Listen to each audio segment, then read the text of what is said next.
eles não ocupam o mesmo espaço, né? Um fica do lado do outro, né? Não afeta em nada, a, a individualidade deles, tá? Não afeta em nada a individualidade deles. Esse processo de simbiose que eles estão tem a ver com questões de dívidas de ambos do passado, mas não muda a questão de que cada um é um indivíduo, mesmo os gêmeos que não são siameses, mas que têm um a cara do outro. Tem gêmeos que são um a cara do outro, são parecidíssimos no temperamento. Isso acontece, né? E quando acontece algo com um, o outro sente. Isso é muito comum em gêmeos. Mesmo assim, apesar dessa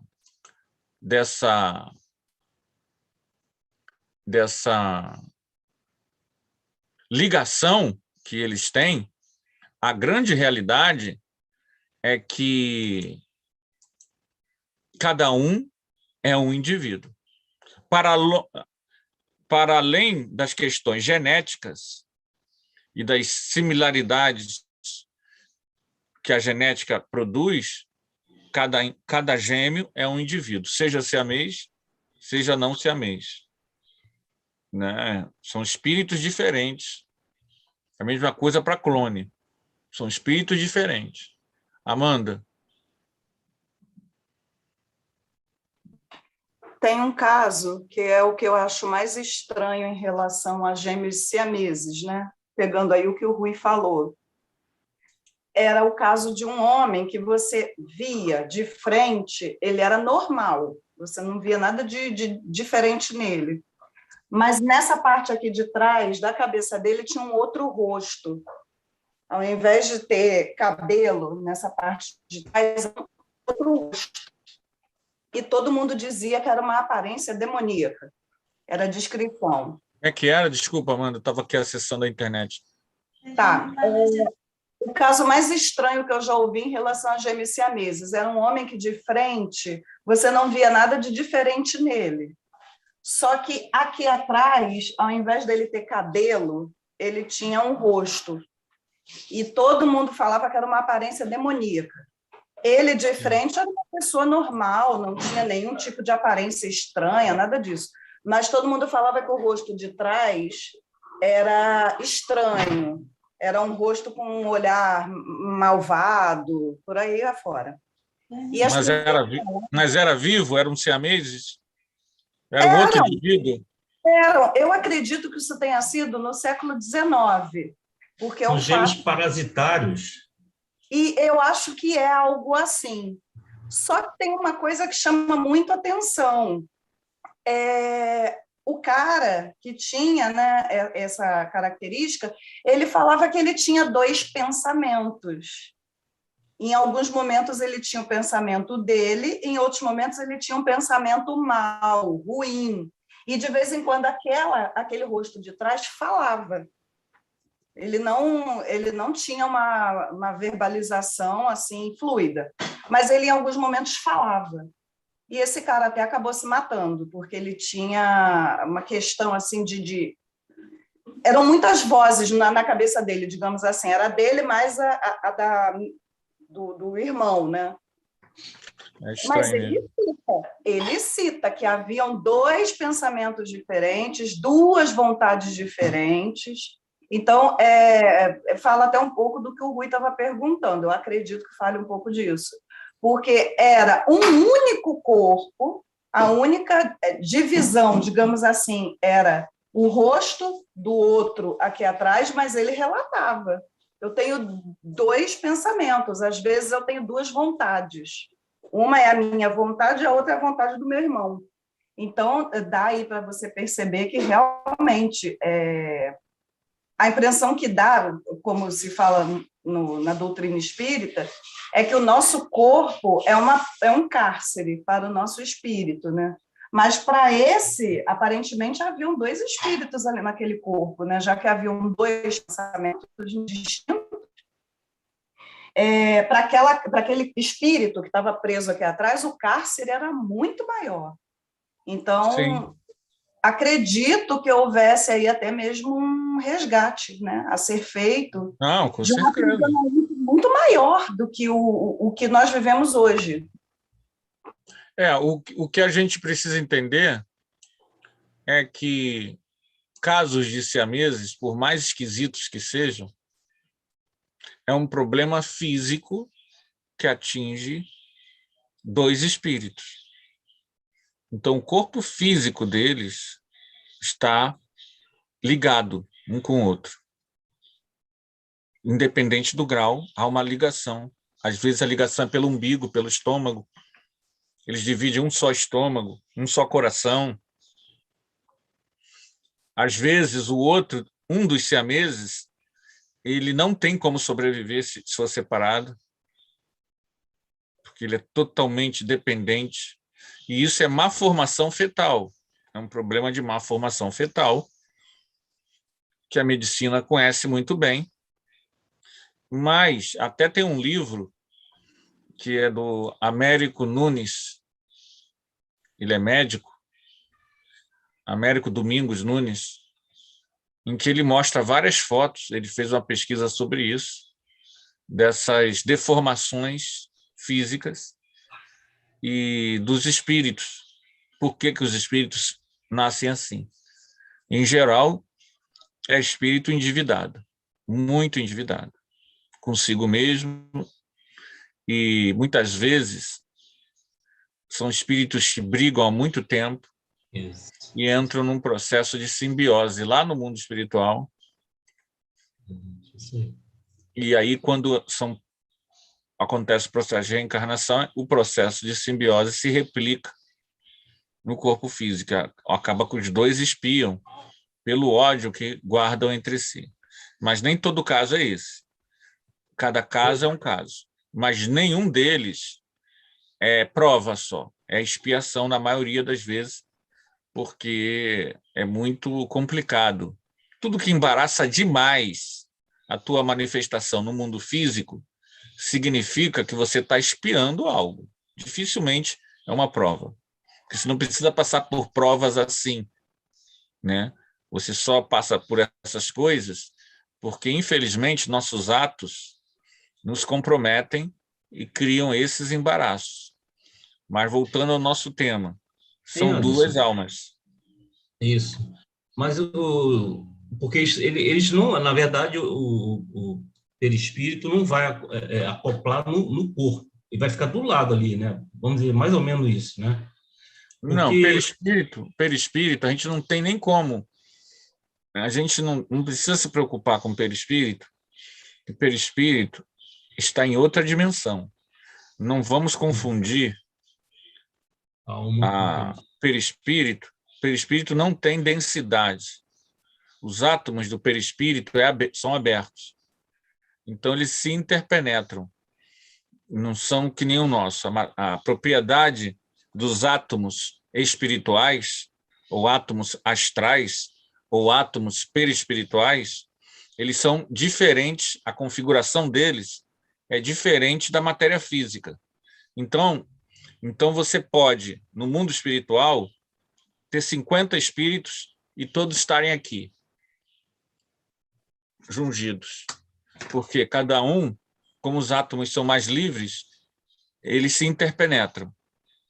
Então, não podemos pensar em termos de um perispírito está mais para fora. Não, isso aí não é uma coisa que a gente precisa se preocupar. O perispírito, ele não é. Não podemos raciocinar assim. Entende o que eu estou querendo dizer? Você sabe por que eu estou fazendo essa pergunta? É que me jogaram para uma resposta da subjugação no livro dos médios. Eu falei, não é subjugação. Se você está Não. ali com dois seres, são dois seres distintos, são almas distintas, ocupando o mesmo corpo. Isso não quer dizer que é uma subjugação. Uma fascinação. Não. Também não. Fizeram uma confusão danada. Por isso que eu estou Não. tirando. Ali Porque é às vezes há verdade. essa dúvida mesmo. É Entendeu? verdade, é verdade. Não, subjugação não tem nada a ver. Ali são duas almas encarnadas. Sim. Porque A diferença, Anderson, a diferença de pensamento não evidencia a individualidade? Sim, sim. Então não tem como discutir isso, não. É porque Se tem mesmo... dois... Eles utilizam dos mesmos órgãos, aí que fica meio confuso, né? Na verdade, deveria ter um órgão para cada um. É isso aí que fica meio confuso. Porque houve um problema genético. Mas, apesar deles usarem os mesmos órgãos, são dois indivíduos. Porque, se não tiver cérebro, o outro está morto. E acontece isso também, tá? Da pessoa nascer com siamês de um gêmeo que ficou em simbiose, mas que não viveu. Aí tem que fazer a operação para tirar aquela parte. Mas se os dois estão vivos, então existem dois cérebros. Duas cabeças, sempre duas cabeças. E aí são dois indivíduos. Ô Anderson, e o anencéfalo? O que tem? Ele não tem cérebro, não é isso? Ou tem um cérebro reduzido, né? Pequeno. Ele 10%. Tem alma. Ele tem alma. Sim. Precária, não é isso? Não, ele tem alma. Ele está reencarnado. Apenas o seu corpo físico não vai vingar, né? Quanto mais grave for o caso, em geral, desencarna logo rapidamente. Não vinga muito tempo. Ah, tá. Não vinga muito tempo. Se vingar, é porque tinha que vingar, né? Mas é um espírito que está ali. É um indivíduo vivendo uma experiência dolorosíssima. Tá? A gente precisa ter ideia de que casos desse nível acontecem devido à reincidência no erro. A reincidência no erro leva a você sulcar no teu perispírito a deformidade. Então, o maior problema é o indivíduo que recalcitra várias vidas em equívocos graves. Esse que é o problema. O indivíduo que, vida após vida, comete erros. A cada erro, ele vai criando condições de dificuldade da sua manifestação para a próxima vida. Até chegar o momento em que ele não pode mais reencarnar neste planeta, porque a vibração dele, ele perdeu a sintonia. Digamos que o nosso... É só uma ilustração, tá, gente? É só para ilustrar. Não é assim. É só uma didática. Só para vocês terem a visão. Pega a visão. Imagina que o nosso planeta vibrasse entre 25 e 125. Então, todas as pessoas que renascem aqui, vibram de 25 a 125. Se você passar de 125, você vai para o mundo mais evoluído. Agora, se a sua conduta baixar para menos de 25, você não consegue reencarnar. Para você reencarnar, ficaria muito complicado. Você perdeu a sintonia. Então, é melhor você ir para um planeta que vibra de 0 a 24. Lá você vai conseguir ter uma encarnação devido à vibração densa do teu perispírito. Então, na verdade,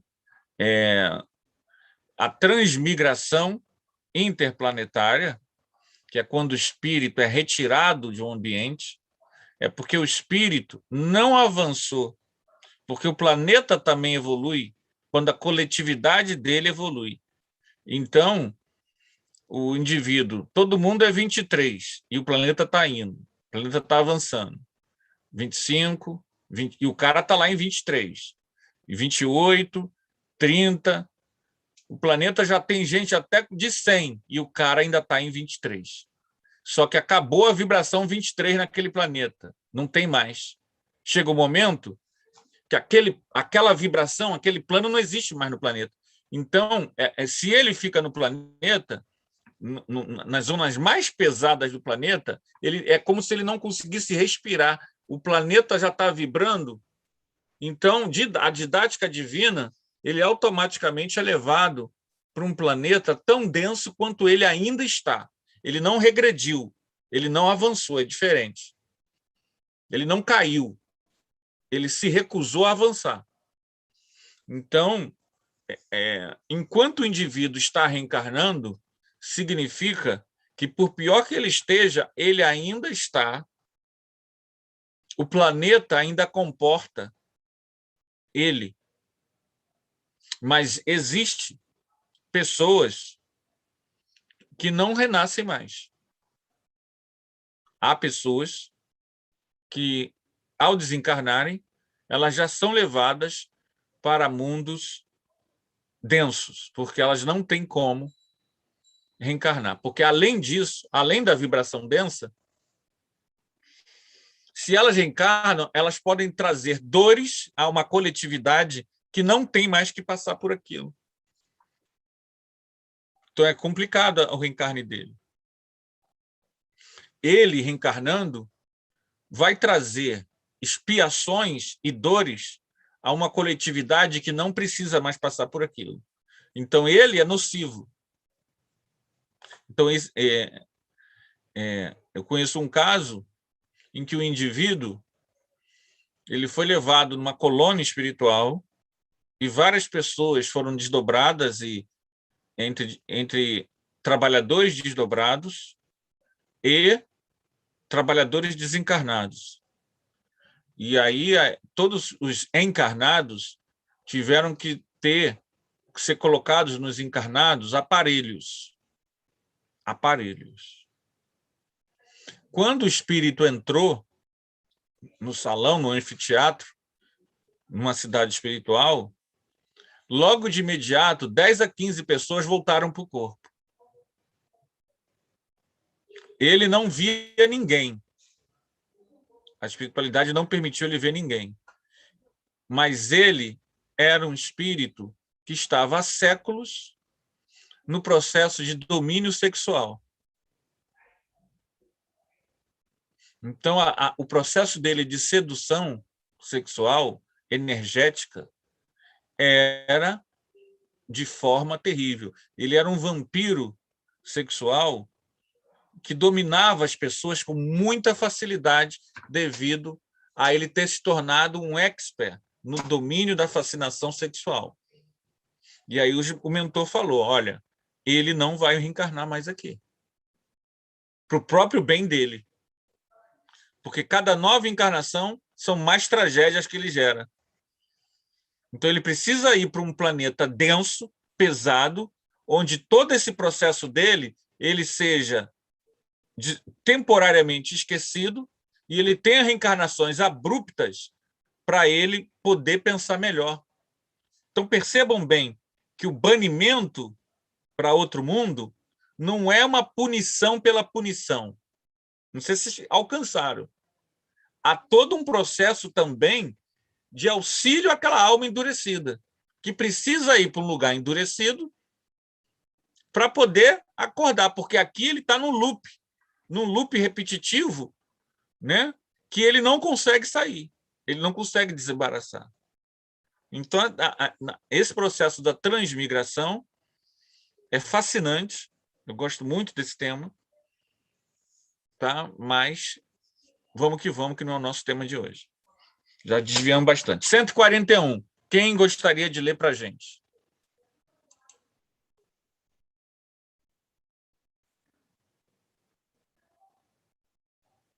Entendi. Ninguém.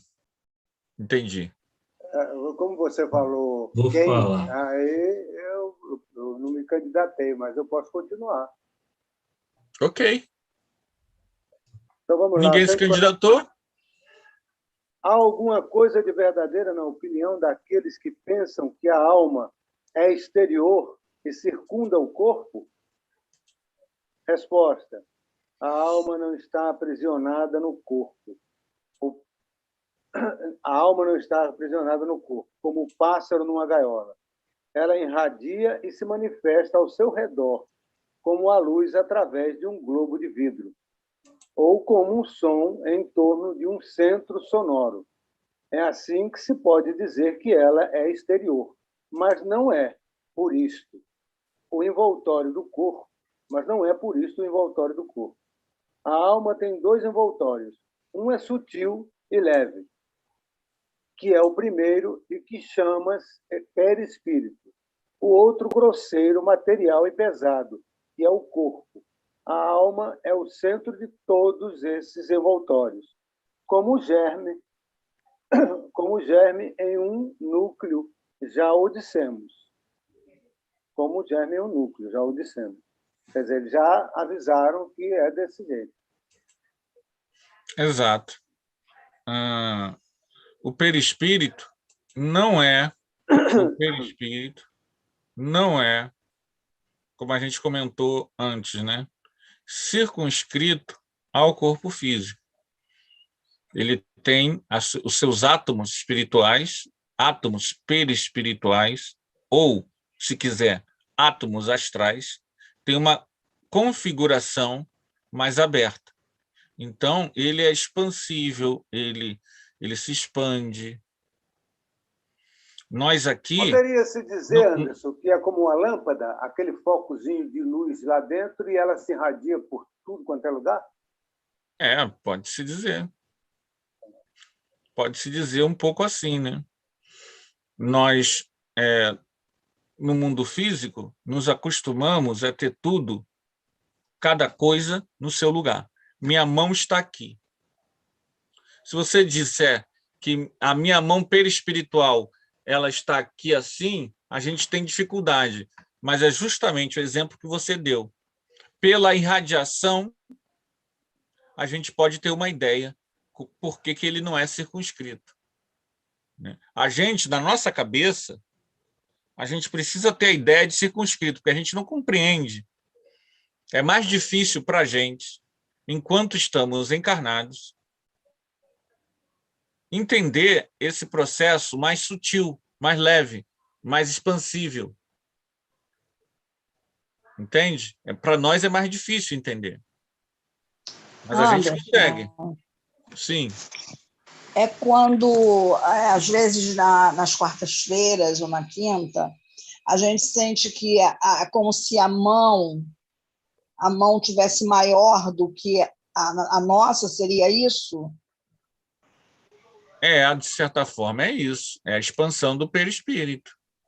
A gente se sente como se fosse uma bola enorme. Exato.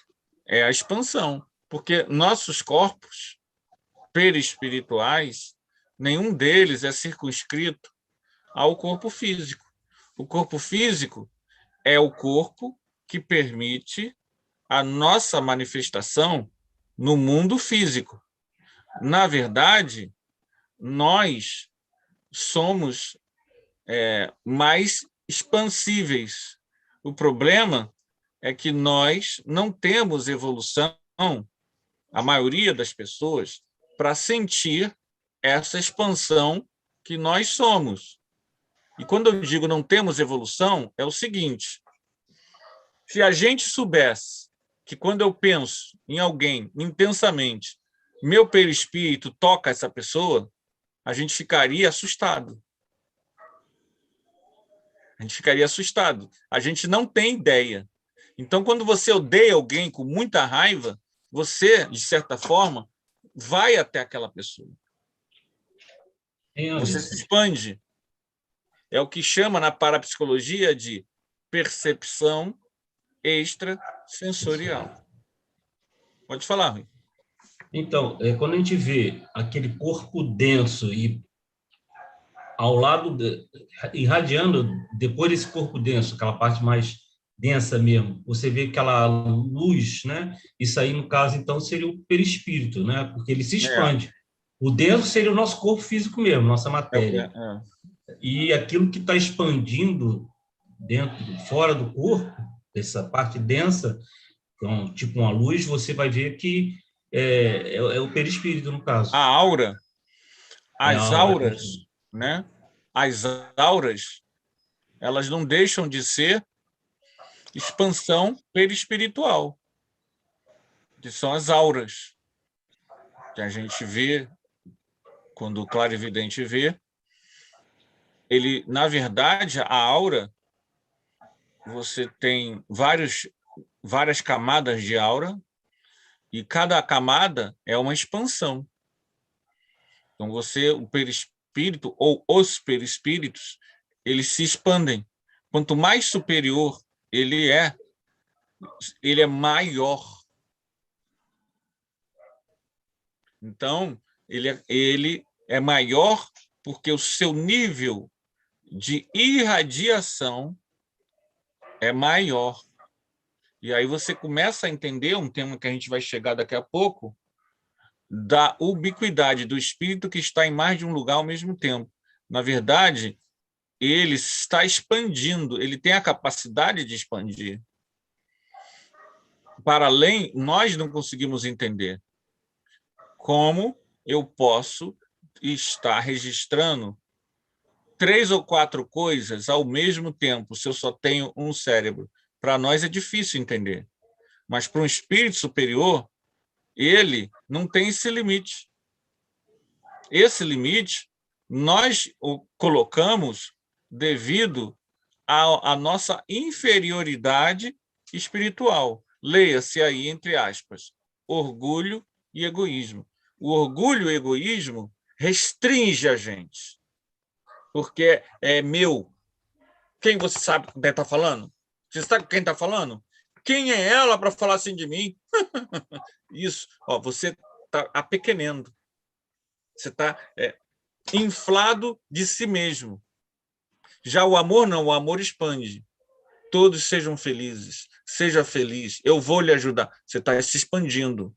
Então, quanto mais evoluído é o espírito, maior é a sua capacidade de se irradiar aos outros sentimentos bons. Quanto mais egoísta, mais é meu ponto de vista, eu tenho razão, você tem que seguir o que eu falo, você tem que ser do jeito que eu quero que você seja, etc, etc, etc.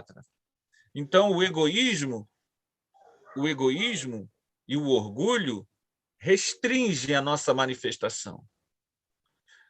A fraternidade, a amorosidade, a sensibilidade, o altruísmo, a dedicação ao outro expande a nossa consciência. Então, quando você pensa em termos de ódio, preconceito, dominação, poder, ter razão, arrogância, tem que me amar. Quem é ela? A moça chega para você, né? A sua namorada, a sua esposa, chega. Ô, meu querido, eu não te amo mais, tá? Tchau. Aí você diz assim, quem é ela para não me amar mais? Vai lá e mata ela. Isso, eu estou aqui meio que brincando, mas todo dia. Acontece todo dia. Tá? A mulher, muitas vezes, não tem os homens não dão direito a ela de ter outra pessoa. Às vezes, já separaram. Mas quando o cara sabe que a pessoa está com outra, ele vai lá e bate, mata, maltrata. O que é isso? É o supremo egoísmo. É um espírito embrutecido.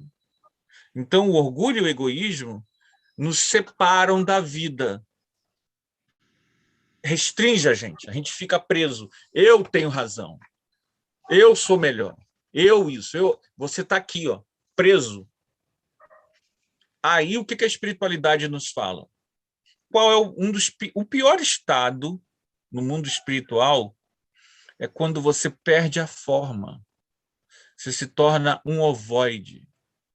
Se você tenta entrar em contato com o espírito ovoide, ele está num processo chamado mono, quer dizer, monoideísmo, ideia fixa única. Ele chegou a um estado de ódio, em que ele vai perdendo o perispírito. Ele fica tão concentrado que ele vira uma bola preta, gelatinosa e esquisita, que irradia só ódio. Isso, gente, às vezes, em reunião de desobsessão, vem no médium. E vem, às vezes, o espírito não é um ovoide, é uma bolha, fazendo coisas assim, e aí você já sabe que é um espírito em forma de bolha, de ovoide, porque é o egoísmo em seu estado mais restringe, você fica restringido. Agora, quando você ama, você não quer controlar. Você não quer saber da sexualidade do outro. Você não quer dominar o que o outro come, com quem o outro se relaciona, como o outro ama. Você não quer controlar a vida alheia.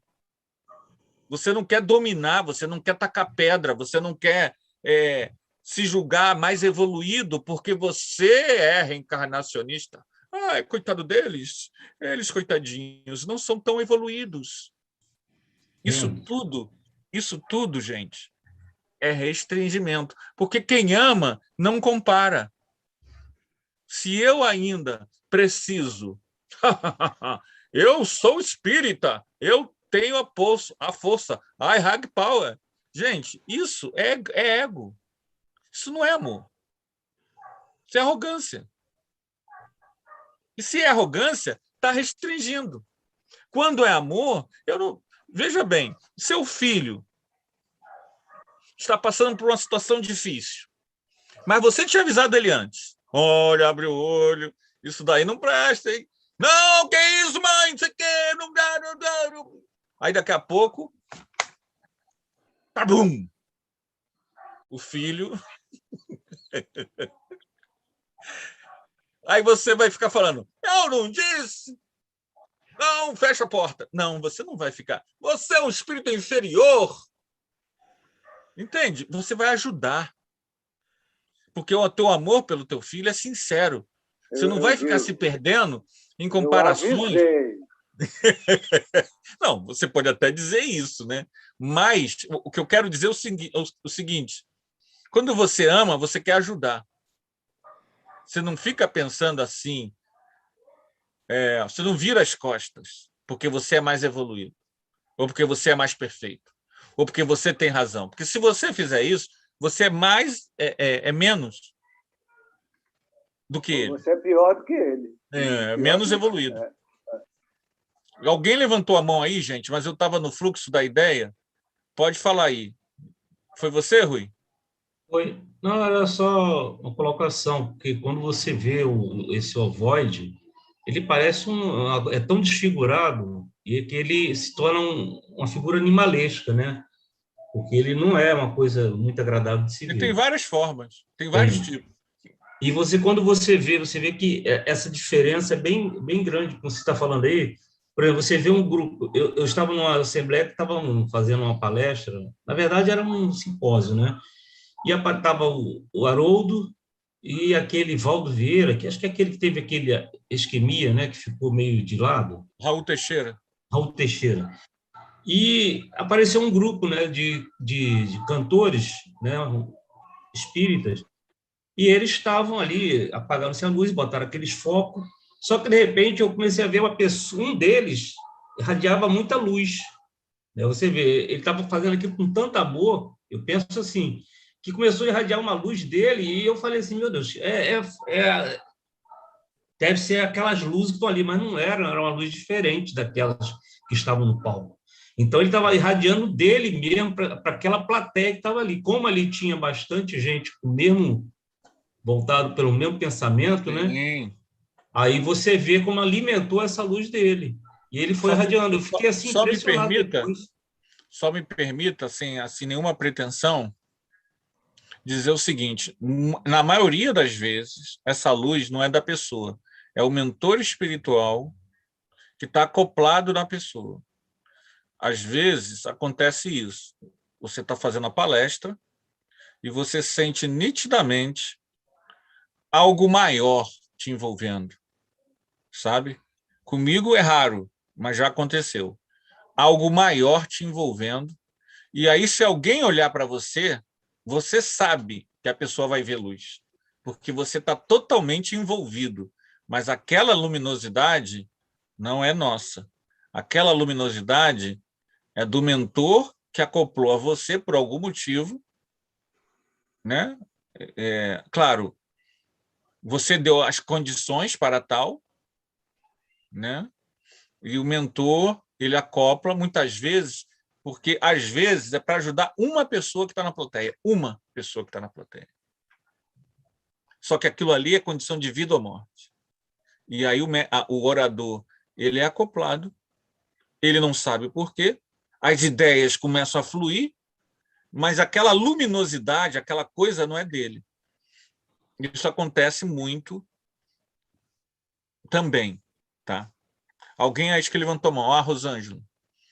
Eu queria dizer, no estudo do Luiz Antônio, nós estávamos no estudo, aí eu estava de frente a ele, assim, né? Lá na mesa lá, né? Aí ele explicando, dando explicação. Daqui a pouco começou a sair uma luz, sabe? A luz foi crescendo, crescendo atrás dele. Eu, na época, não tinha ainda estudado mediunidade, não tinha nada. Eu comecei a ver aquela luz crescer, crescer, crescer. Eu queria, ao mesmo tempo, avisar, ao mesmo tempo gritar, ao mesmo tempo sair correndo. Ficou uma sensação assim, meio estranha. Eu falei, meu Deus, será que só eu que estou vendo essa luz crescer, crescer, crescer? Eu, como sou bem discreta, né? Fiquei calminha, quietinha, não falei nada.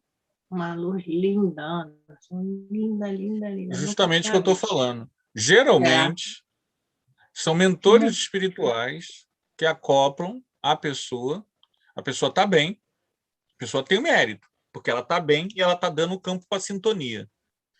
E a pessoa, como você, Rosângela, Rui, a pessoa que tem evidência, ela acaba vendo essa luminosidade, mas essa luminosidade não é do encarnado, é do mentor espiritual que está ali. Tá? Na maioria das vezes. No final, né? Porque eu fui contei, quando acabou o estudo, a gente foi conversar, eu contei isso a ele só riu. Eu falei, você fica rindo? Ele, um dia você vai saber o que é isso. Aí depois, mais tarde, com o estudo, aquelas coisas todas, é que eu tinha mais ou menos ideia, mas não sabia exatamente o que era. Aí, gente, mais tarde, nosso tempo terminou. Nosso tempo terminou. Já estamos aqui com a nossa oradora aqui presente, né? E vamos ficar por aqui. Agradecemos a presença de todos. Que Jesus nos ampare, que Jesus nos envolva, que nós possamos vibrar, assistir a nossa querida Ronilda. Ronilda é uma pessoa muito querida, sabe? Devia estar aqui com a gente. Opa, eu falei isso? Não, deixa quieto. Muita vontade não me falta, mas o home office botou a gente para trabalhar mais. Exato, exato. E então a gente vamos vibrar para lá assistindo pelo YouTube ou aqui no. Vamos vibrar para ela.